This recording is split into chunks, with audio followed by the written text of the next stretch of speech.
ఈ పెన్షన్లు కూడా గడచిన 5 సంవత్సరాల్లో అస్తవ్యస్తంగా చేశారు, రాజకీయంతో చేశారు. కొంతమంది వికలాంగులు కాకపోయినా వికలాంగులుగా చూపించి పింఛన్లు ఇచ్చేశారు. నేను ఈరోజు అందరికి కూడా ప్లెయిన్ గా ఇచ్చాను.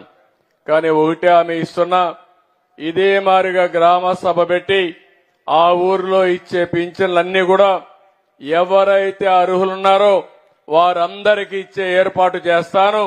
అక్టోబర్ నెల మొత్తం ఈ కార్యక్రమానికి కేటాయిస్తాం.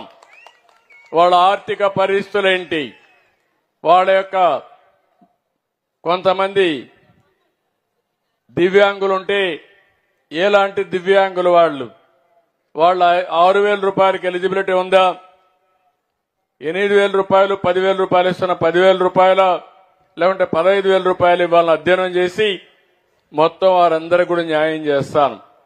కొన్ని దిక్కలు నేను చూశాను, డాక్టర్లను కూడా గట్టిగా చెప్తున్నా, మీరు అడగరని తప్పులు ఎక్కువ చేస్తే వికలాంగులు కాని వాళ్ళకు కూడా పింఛన్లు రికమెండ్ చేస్తే మీ ఉద్యోగానికే ప్రమాదం ఉంటుంది. వెరిఫై చేస్తే నేను పేదల పట్ల ఎంత ఉదారంగా ఉంటానో తప్పులు చేసిన వాణ్ణి మాత్రం వదిలిపెట్టనని వారికి కూడా హెచ్చరిక చేస్తున్నానని చెప్పి కూడా నేను మీకు తెలియజేస్తున్నా.